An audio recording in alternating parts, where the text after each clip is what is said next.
Now, the misreporting of what happened in Kamloops, combined with statements of our Prime Minister Justin Trudeau, who clearly has a low regard for the country he governs, set off an epidemic of violence, destruction, vandalism, and arson against Christian churches all across the country, and it continues to this day.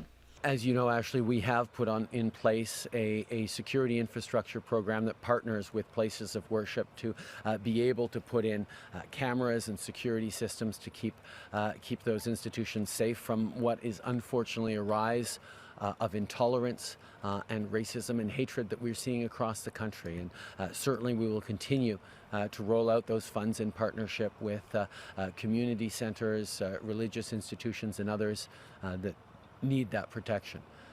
As I've also said, it is unacceptable and wrong that acts of vandalism and arson are being seen across the country, including against Catholic churches.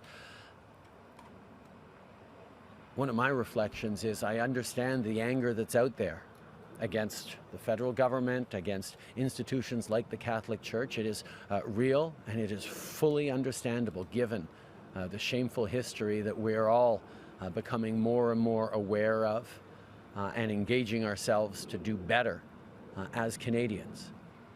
But I can't help but think that burning down churches is actually depriving people who are in need of grieving and healing and mourning from places where they can actually grieve and reflect and look for support.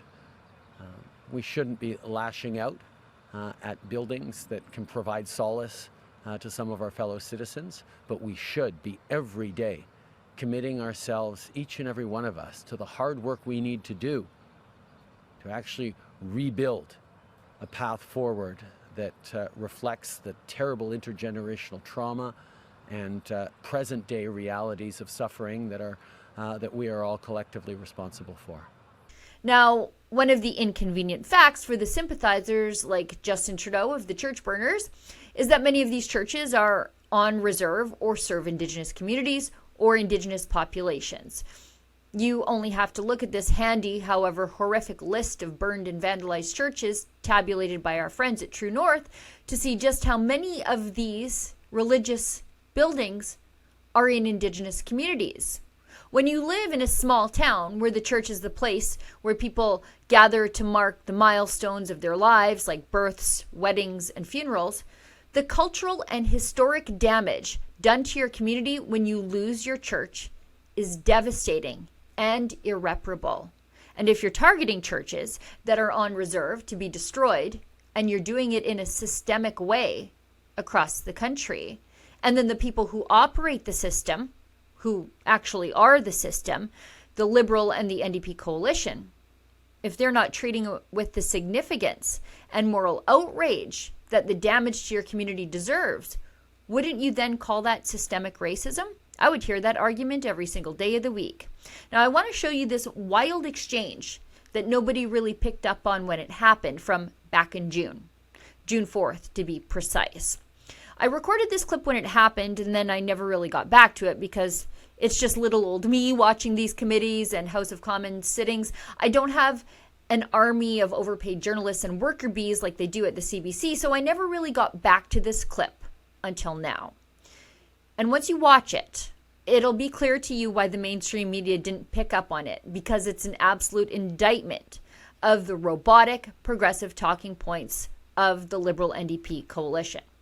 If you say something they disagree with, even if it's completely true and reasonable, like, for example, if you ask them to denounce church burnings, they'll not denounce the church burnings and instead accuse you of systemic racism, residential school denialism, and perpetrating colonial violence. And they will say it without a shred of evidence, without even a tidbit of working knowledge about the person they're accusing of these things. And they'll do it with an admirable level of confidence, unwarranted confidence, but confidence nonetheless. I want you to keep in mind, as you're watching this House of Commons exchange between my Conservative MP, Garnet Jennis, and the NDP MP from Winnipeg Centre, Lee Gazin. I want you to keep in mind that Garnet Jennis is married to a woman who is a very visible minority and he has a gaggle of kids with that woman. It's a long clip, but I think you need to see the whole thing. Watch this. Thank you, Madam Speaker. I thank my colleague for her impassioned speech highlighting ongoing instances of racism and injustice in our country and within our institutions. One instance where I see this happening is the fact that destruction of cultural property in Indigenous communities has not been treated with nearly the level of seriousness that it deserves. I was just reading a report saying, for instance, that a very significant number of instances of cultural and religious property, in this particular case churches, have been destroyed in Indigenous communities. And I think this would have required a stronger response from leaders at all levels. And I've asked this member this question twice, if she would condemn this destruction of cultural property in Indigenous communities. I asked her twice during a debate in February, and she chose not to at that time. I wonder if this time she would, a third time, join me in condemning the destruction of churches and other cultural property that has occurred in Indigenous communities and call for a stronger response to that destruction. The honourable member for Winnipeg Centre. Now, not surprising.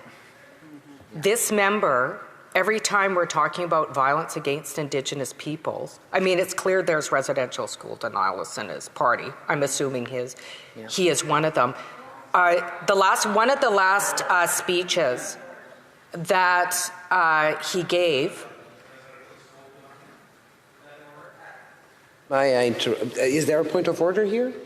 Does there need to be? Well, I don't know. I mean, she made a claim. She didn't call anybody any names.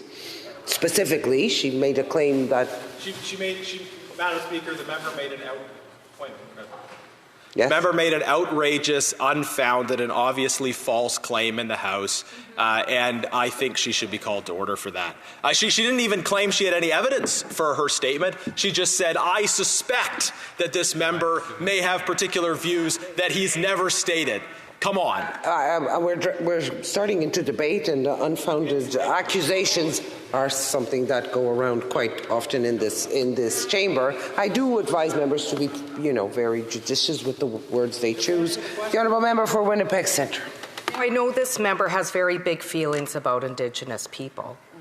I know he has a history of disregarding any discussions on Indigenous people. And Madam Speaker, I would be very happy. I mean, I have articles and facts about what else they said was a false claim, quoting articles about residential school denialism comments that actually came from the member from Carleton, the leader of their party. Yeah. I'm very happy to do it.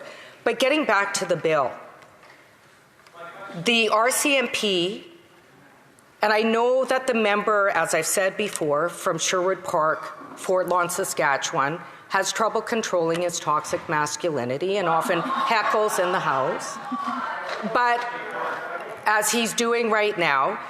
But I really welcome the member to read the paper, and I welcome the member to really learn about the history of this country, maybe explore some of his cultural bias.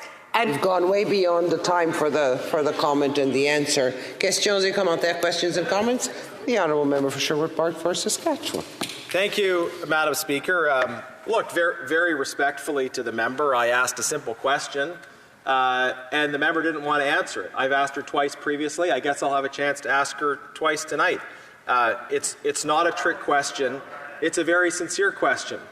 The question is, for the fourth time, will the member condemn the destruction of churches and other cultural property that has occurred?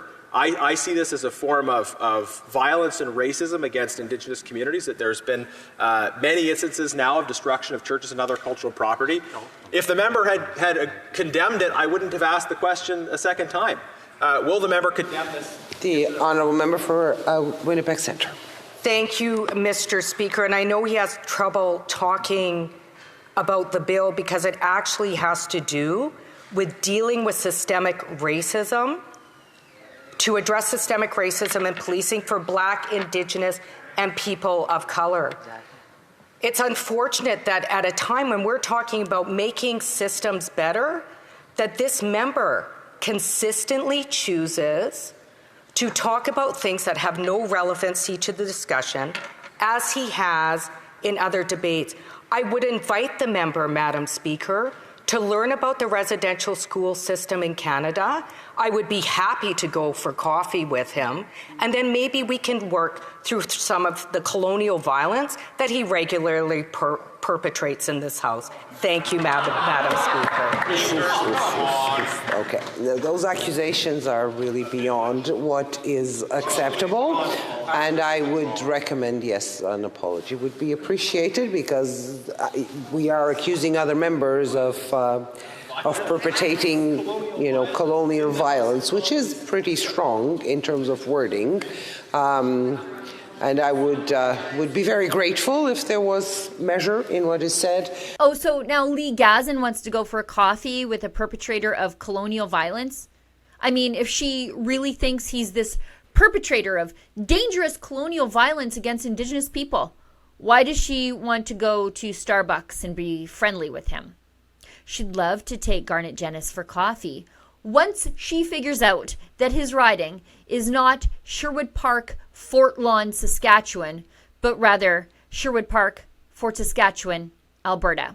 Like I said, they're so clueless, but so darn confident about it. Stay tuned. Franco Terrazzano of the Canadian Taxpayers Federation joins us up after the break to discuss the ballooning bureaucracy and what it means for your pocketbook.